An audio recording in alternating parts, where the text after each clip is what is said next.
नमस्कार, मैं हूं आपके साथ अली मतर। न्यूज 18 की आपसे एक गुजारिश है कि आप घर में रहें, बाहर नहीं निकलें, लॉकडाउन को हल्के में मत लीजिए। इस वायरस को हराने का यही एक सबसे बेहतर तरीका है, इसलिए घर पर रहिए, सुरक्षित रहिए और दूसरों को भी सुरक्षित रखिए। और इस वक्त बात करेंगे बड़ी खबर की। रोहतास से बड़ी खबर आ रही है, जहां अमझोर थाना के पढ़रिया में काली बिघा गांव में भीषण आग लग गई। इस भीषण आगजनी में दोनों गांव की 80 बीघा में लगी गेहूं की फसल जलकर राख हो गई। सूचना मिलने के बाद पहुंची दमकल की टीम ने कड़ी मशक्कत के बाद इस पर काबू पाया। बताया जा रहा है कि लॉकडाउन के कारण मजदूर नहीं मिल पा रहे थे, जिसके कारण फसल अभी कटी नहीं थी। और हमारे साथ अजीत जुड़े हुए इस खबर पर ज्यादा जानकारी के लिए। अजीत, आखिर ये आग कैसे लगी? क्योंकि किसानों का कहना है कि आग लगने का कारण अभी तक नहीं पता चल पाया है, लेकिन जिस तरह से आग फैली है उससे पूरा कोहराम मच गया है। काली बिघा और पड़रिया का इलाका में किसानों में कोहराम मचा हुआ है और आग पर अभी भी काबू नहीं पाया जा सका है। आप देख सकते हैं तस्वीरों में किस प्रकार धो धो कर पूरा गेहूं का खेत जल रहा है। और अधिकारियों का भी कहना है कि आग कैसे लगी यह अभी स्पष्ट नहीं हो सका है, लेकिन दमकल की 3 गाड़ियां वहां पहुंची है जो आग पर काबू पाने की कोशिश कर रही है। लेकिन आप समझ सकते हैं कि जितनी दूर में लगभग 80 बीघे के फसल में आग लगी है, जो 3 दमकल से इन आग पर काबू पाना संभव नहीं दिख रहा है। इस प्रकार जो है तिलौथू के अलावे सासाराम और डेहरी से भी दमकल की गाड़ी वहां पहुंची है, लेकिन आग पर काबू नहीं पाया जा सका है। ग्रामीण अपने स्तर से प्रयास कर रहे हैं, लेकिन आग फैलता ही जा रहा है। पड़रिया से जो आग शुरू हुई वो काली बिघा तक पहुंच गई है और उसके बाद अमझोर का जो इलाका है वो उस ओर बढ़ रही है। तो ग्रामीण अपने स्तर से इस आग पर काबू पाने में लगे हैं। अजीत, तस्वीरों में साफ दिख रहा है कि आग काफी भयंकर है, तो क्या दूसरी जगहों से भी दमकल की गाड़ियां मंगाई जा रही हैं? क्योंकि ऐसे अगर आग पर काबू नहीं पाया गया तो कई बीघों में लगी ये फसल पूरी तरह से जलकर खाक हो जाएगी। अलीम, आपने सही कहा कि आग बढ़ भी सकता है और इसके लिए जो अमझोर थानाध्यक्ष है उनसे हमारी बात हुई है। उन्होंने कहा है कि अभी तत्काल 3 दमकल की गाड़ियां जो आसपास थी डेहरी में, तिलौथू में और सासाराम में, उसे मंगा लिया गया है। और अन्य जो है दूर है विक्रमगंज है, वहां से भी जो गाड़ी है दमकल की गाड़ी वहां जा रही है। लेकिन फिलहाल जो है आग पर काबू नहीं पाया जा सका है और ये जो आग लगने का कारण भी पूरी तरह से स्पष्ट नहीं हो सका है। और गेहूं जो है वो पूरी तरह पक चुका है। स्थिति ये हो गई है कि जो हवा चल रही है उस तेज हवाओं में लोग कहते हैं कि गेहूं के दानों में घर्षण हो रही है और संभवतः उन घर्षण से भी आग की चिंगारी निकल सकती है। तो इन तमाम बात है जो बाद में स्पष्ट हो पाएगी, लेकिन फिलहाल आग पर काबू कैसे पाया जाए इस पर सबका ध्यान है। और धू धू कर पूरा खेत जल रहा है, आप तस्वीरों में देख सकते हैं। मानो किसानों के चलिए अजीत, बहुत बहुत शुक्रिया आपका तमाम जानकारी देने के लिए। और आइए अब जान लेते हैं कोरोना पर क्या कुछ अपडेट है। अगर बात करें भारत की, तो भारत में कोरोना के कुल 4421 मामले अब तक सामने आ चुके हैं, जबकि मरीज 325 ऐसे हैं जो ठीक होकर अपने घर जा चुके हैं। और अब तक 114 मरीजों की मौत की भी खबर है। बिहार में कोरोना के कुल 32 पॉजिटिव मरीज पाए गए हैं।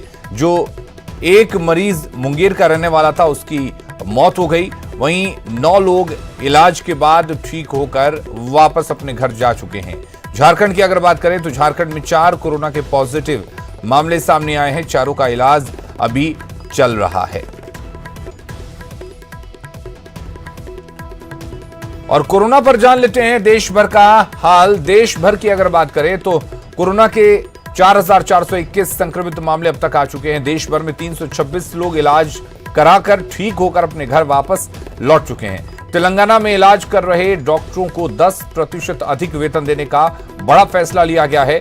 मुंबई में क्वारंटाइन तोड़ने पर 150 जमातियों पर एफआईआर दर्ज की गई है।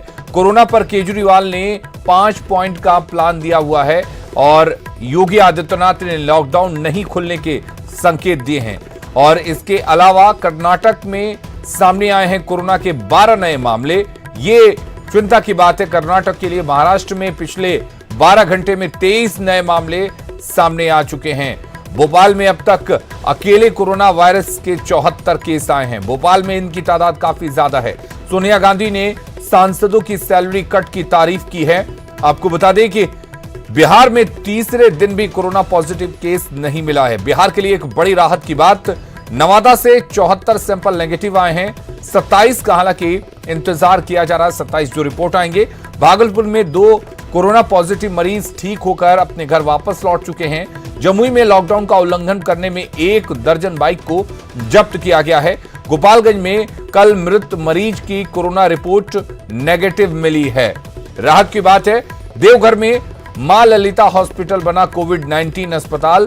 रांची के हिंदपीढ़ी में मेडिकल टीम फिलहाल सर्वे कर रही है कि क्या यहां पर और कोरोना के पॉजिटिव लोग मौजूद हैं। झारखंड में अब तक कोरोना के 4 केस सामने आ चुके हैं। 1004 सैंपल का झारखंड में कलेक्शन अब तक हो चुका है। वहीं आपको बता दें कि झारखंड में अभी तक 846 सैंपल कलेक्ट किए जा चुके हैं। और इधर पटना के एक होटल में कोरोना के पॉजिटिव मरीज मिलने के बाद पटना नगर निगम ने बड़ी मुहिम शुरू की है।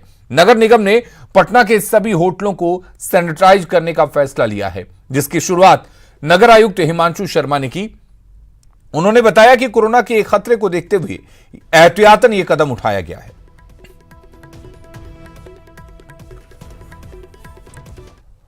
और सीधे आपको लिए चलते हैं स्वास्थ्य मंत्रालय के प्रेस कॉन्फ्रेंस में। है जो माइल्ड है या सस्पेक्ट केसेस हैं, अगर नीड हो तो उनको किस पर्टिकुलर हॉस्पिटल में फर्दर केयर के लिए लिया जाना है, वह क्लैरिटी वहां पर फील्ड पर हो। Second type of centres are dedicated COVID health centre. इससे पहले मैंने बताया था they are care centre, these are health centres. और इन सेंटर्स में उस टाइप के पेशेंट जो कि clinically moderate level of seriousness है, उनको मॉनिटर किया जाएगा। ये या तो कोई फुल हॉस्पिटल हो या कोई डेडिकेटेड ब्लॉक हो किसी हॉस्पिटल में, जिसकी प्रॉपर ट्रायाजिंग, सेपरेट एंट्री एग्जिट या जोनिंग हो, ताकि किसी भी तरह के इन्फेक्शन स्प्रेड का खतरा ना हो। और इन सब हॉस्पिटल्स में बेड्स एश्योर्ड ऑक्सीजन सपोर्ट के साथ होने चाहिए। तीसरा type of classification is dedicated COVID hospitals. These are the hospital जो कि कॉम्प्रिहेंसिव केयर प्राइमरी प्रोवाइड करेंगे, जो कि हमारे सीवियर और क्रिटिकल केसेस हैं। ये हॉस्पिटल भी या तो फुल हॉस्पिटल हो या डेडिकेटेड ब्लॉक्स हो, और इनमें fully equipped ICU facilities, ventilator और beds with assured oxygen support होना चाहिए। इस पर्टिकुलर क्लासिफिकेशन के द्वारा हम लोग स्टेट्स को भी और अपने सेंट्रल मिनिस्ट्रीज के जितने हॉस्पिटल्स हैं उनको एक गाइडेंस ये प्रोवाइड करना चाहते हैं कि किस टाइप से हमें केसेस फील्ड लेवल पर मैनेज करने हैं। इसके साथ ही मैं आप लोगों की दृष्टि में लाना चाहूंगा कि आज होम मिनिस्ट्री ने मेडिकल ऑक्सीजन की आपूर्ति को सुचारू रूप से और हैसल फ्री रहने के लिए स्टेट्स और यूटीज को विशेष ध्यान देने के लिए भी निर्देश दिए हैं। भारतीय रेलवे ने भी 2500 कोचेज में 40,000 आइसोलेशन बेड्स तैयार कर दिए हैं। वह एक दिन में 375 कोचेज को आइसोलेशन बेड्स में बदलने का कार्य कर रहे हैं। यह कार्य अभी 133 लोकेशंस अक्रॉस द कंट्री चल रहा है। आज मिनिस्ट्री ऑफ आयुष ने भी एक जनरल गाइडलाइन इशू की है, जिसमें कि आयुर्वेद द्वारा इम्यूनिटी बूस्टिंग कैसे की जा सकती है उसके बारे में बताया गया है। साथ ही जैसे कि मैंने आपको कल भी बताया था, माननीय प्रधानमंत्री जी ने वीडियो कॉन्फ्रेंस के द्वारा काउंसिल ऑफ मिनिस्टर्स के साथ बातचीत की थी। इसमें कोविड के रिलेटेड हमारी इस लड़ाई में हम सभी को मिलकर मोटिवेटेड, डिटरमिन्ड और विजिलेंट रहने पर उन्होंने उसके महत्व पर जोर दिया था। उन्होंने कहा था कि सभी मंत्रीगण राज्य और जिला प्रशासन से संपर्क में रहते हुए district level micro action plan को तैयार कराएं। साथ ही बेनिफिशियरी को सीमलेस तरीके से गरीब कल्याण योजना का लाभ मिले, उसको फॉलो अप किया जाए। उन्होंने ये भी कहा था कि रूरल एरियाज और ग्रास रूट इंस्टीट्यूशंस में आरोग्य सेतु एप्लीकेशन को लोकप्रिय किया जाए, ताकि उसके इस्तेमाल से प्रॉपर ट्रैकिंग हम फील्ड लेवल पर कर पाएं। उन्होंने इस पर भी जोर दिया था कि मंडियों के साथ किसानों को जोड़ने के लिए जैसे ऐप बेस्ड कैब सर्विसेज हैं, उसी तरीके से ट्रक एग्रीगेटर्स का भी उपयोग करना चाहिए, उसको भी एक्सप्लोर करें। उन्होंने ये भी कहा था कि एक बिजनेस कंटिन्यूटी प्लान तैयार करें और वॉर फुटिंग पर कोविड-19 के इकोनॉमिक इंपैक्ट से लड़ने के लिए तैयार रहें। इसके साथ ही मैं आज आप लोगों को दृष्टि में एक और स्टडी के बारे में बताना चाहूंगा। इसके बारे में जैसे हम हमेशा बात करते आए हैं कि सोशल डिस्टेंसिंग, लॉकडाउन, ये जो हमारी एक्सरसाइज है इसका क्या महत्व है, तो जिसके बारे में एक स्टडी अभी रिसेंटली आई है जिसमें ये कहा गया है कि तो स्वास्थ्य मंत्रालय की तरफ से प्रेस कॉन्फ्रेंस के जरिए बताने की कोशिश की आखिर किस तरह की तैयारियां हैं, किस तरीके की स्ट्रेटेजी कोरोना से लड़ने को लेकर बनाई जा रही है, इन तमाम चीजों को मीडिया के सामने रखा जा रहा है। इधर बिहार में भी पूरी तैयारी है। पटना के एक होटल में कोरोना पॉजिटिव मरीज पाया गया, उसके बाद उस होटल को पूरी तरह से सैनिटाइज किया गया। एक होटल में कोरोना के पॉजिटिव मरीज मिलने के बाद पटना नगर निगम ने बड़ी तैयारी शुरू कर दी है। सबसे पहले तो उसने उस होटल को सील किया, उसके बाद पटना में जितने भी होटल है वहाँ पे अब देखिए एक नई अभियान आज से शुरू की जा रही है। सारे होटलों को जो है वो सैनिटाइज करने का जो काम है वो किया जा रहा है। वही आप देख सकते हैं कि पटना नगर निगम की जो पूरी टीम है वो यहाँ आज निकली है और पूरे पटना शहर के जितने भी होटल्स हैं उन सारे होटलों को सैनिटाइज करने का काम शुरू किया है। और पटना नगर आयुक्त जो हैं वो खुद इसकी मॉनिटरिंग कर रहे हैं और साथ में उप नगर आयुक्त जो हैं वो भी पूरी टीम इसमें साथ में लगी हुई है। हम जो नगर आयुक्त हैं उनसे बात करते हैं। सर, आज से क्या मुहिम आप लोगों ने? देखिए, अब चूंकि हम लोग पब्लिक प्लेसेस पे, सब्जी मंडियों में जहाँ पर भी लोगों का भीड़ होने की संभावना होती है वहाँ तो कर ही रहे थे। अब चूंकि होटल्स को भी हम लोग आइडेंटिफाई कर रहे हैं कि अगर भविष्य में क्वारंटाइन सेंटर्स बनाने की आवश्यकता पड़ी और अगर केसेस बढ़ते हैं तो इन होटल्स को भी हम लोग उसमें चिन्हित किए हुए हैं। तो इनको सैनिटाइज करना पूरा, यहाँ पर कुछ लोग पहले से स्टे भी कर रहे हैं तो उनके रूम्स को, पूरी गैलरी को, इनके बैंकेट हॉल्स को हम लोग सैनिटाइज करें। और ये सभी होटल्स में हम लोग जो बड़े होटल्स हैं जो अभी खुले हुए हैं या उनमें कुछ लोग रह रहे हैं उनको हम लोग प्रायोरिटी पे पहले कराएं। पटना नगर निगम की एक बड़ी पहल है कि लगभग पटना के सारे होटल्स जहां पे लोग रह रहे हैं उन सारे होटलों को आज से सैनिटाइज किया जाएगा ताकि कोरोना की मुहिम में मजबूती से लड़ा जा सके और कोरोना को भगाया जा सके। कैमरा पर्सन सुबोध के साथ Ravi S Narayan, news 18 Patna. Corona virus को हराने के लिए जमशेदपुर शहर में स्वास्थ्य विभाग की ओर से खास तैयारी की गई है। कोल्हान प्रमंडल के सबसे बड़े अस्पताल एमजीएम में ह्यूमन डिसइंफेक्शन चेंबर बनाया गया है, जहां प्रवेश करने के बाद लोगों को सैनिटाइज किया जा रहा। इसका फायदा अस्पताल पहुंचने वाले मरीजों के साथ उनके परिजन और डॉक्टरों के गार्ड को भी मिल रहा है। जायजा लिया जमशेदपुर संवाददाता आशीष कुमार तिवारी ने। कोल्हान में लगातार जो है कोरोना संदिग्ध मरीजों की संख्या लगातार वृद्धि हो रही है और सैकड़ों की संख्या में रोजाना कोल्हान के सबसे बड़े एमजीएम अस्पताल में लोग आ रहे हैं जहां कोरोना के संदिग्ध मरीज यहां पहुंच रहे हैं। मगर मैं आपको एक नज़ारा दिखाना चाहूँगा। एक यहां उपकरण लगाया गया है जो आप साफ तौर पर देख सकते हैं कि जिससे ये जो पूरा उपकरण है इससे लोगों में घुसते साथ ही पूरा सैनिटाइज हो जाएगा। पूरे कपड़े के साथ साथ पूरे बदन को इसमें सैनिटाइज करके आप अस्पताल में प्रवेश कर पाएंगे। जो लोग इसका उपयोग कर रहे हैं उन लोगों से भी बात करेंगे कितना फ़ायदेमंद है ये। और अस्पताल प्रबंधन के लिए भी सुकून की बात है कि कम से कम इन्फेक्टेड लोग अस्पताल में आ सकेंगे और नज़दीक से बात करने से भी इन्फेक्शन का खतरा कम रहेगा। ये जो मशीन है ये पूरे अस्पताल कैंपस में लगाया गया है और इसके अंदर से ही घुस के लोग जो है अस्पताल के अंदर प्रवेश कर पाएंगे, क्योंकि कोरोना वायरस किसी तरह की इसकी पहचान नहीं हो पाती है और लोग जो है वो किन्हें कोरोना वायरस से ये पहचान नहीं हो पाती है, जिससे लेकर लोग काफ़ी एक दूसरे से डरे समय रहते हैं। मगर ये मशीन के द्वारा किसी को भी वायरस जो होगा वो उसकी समाप्ति यहाँ पे होगी मशीन में घुसते साथ। जिला प्रशासन द्वारा अभी अन्य सरकारी कार्यालयों में भी इस तरह का मशीन लगाया जाएगा जिससे लोग जो है अपने हाथों के साथ साथ पूरे शरीर को भी सैनिटाइज कर सकेंगे। न्यूज़ 18 के लिए जमशेदपुर से आशीष कुमार तिवारी। चकदड़पुर के रेलवे अस्पताल में कोरोना वायरस से सुरक्षा के लिए सैनिटाइजेशन रूम बनाया गया है। अस्पताल में आते और जाते समय लोगों को सैनिटाइज किया जाएगा ताकि वायरस का खतरा न रहे।